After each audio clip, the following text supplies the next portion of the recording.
vitu ambavyo najivunia ni kufaulu mtihani wa kidato cha 4. Sasa fikiria mimi nilihitimu kidato cha 4 2015 na nikafaulu.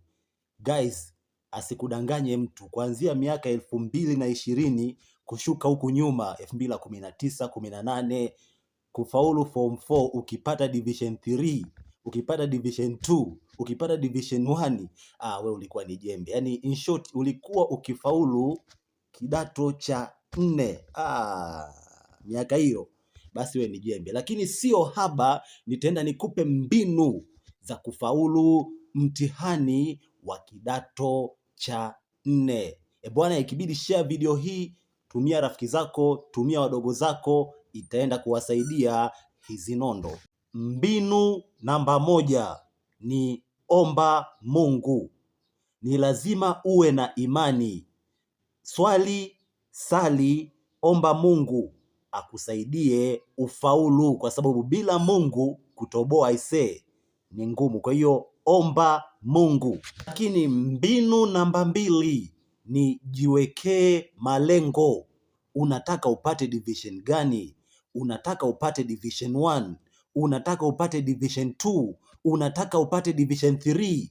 Ni lazima uweke goals. Wewe malengo yako, unataka upate division ngapi? Kwa hiyo jiwekee malengo yako, andika malengo yako, unataka upate division ngapi? Namba 3, uliza maswali.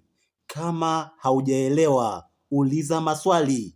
Muulize rafiki yako, uliza mwalimu, uliza mtu yoyote ambaye amekuzidi akusaidie kama usipoelewa. Yani sijui hii ni kulogwa.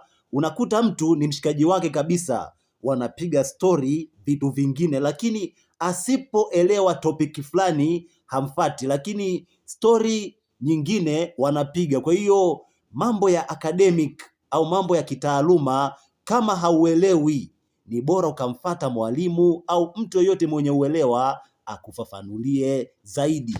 Namba 4, fanya mitihani ya nyuma.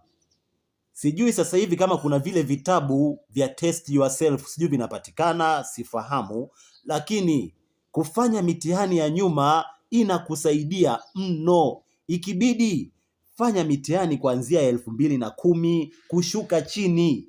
Lengo, maswali huwa yanajirudia mara kwa mara. Kwa hiyo ukiwa na utaratibu wa kufanya mitihani ya nyuma, kujipima mitihani ya nyuma, maybe ni mtihani wa geography, maybe ni mtihani wa mathematics, maybe ni mtihani wa English, itakusaidia sana. Kwa hiyo fanya mitihani ya nyuma, fanya majaribio ya nyuma, yatakusaidia mno. Swala la mwisho, jifunze namna ya kujibu maswali. Namna ya kujibu maswali itakusaidia mno. Kwa mfano, unaweza ukawa na mbinu: jibu kwa ufupi na kwa hoja. Usijaze maneno mengi bila point. Hiyo ni mbinu hiyo. Lakini mbinu nyingine, anza na maswali unayoyajua, kwa sababu ukiwa naanza na maswali unayoyajua itakujengea wewe confidence, kujiamini. Kwa hiyo ni lazima uwe na mkakati au mbinu za kujibu maswali. Bwana, nikutakie kila la kheri.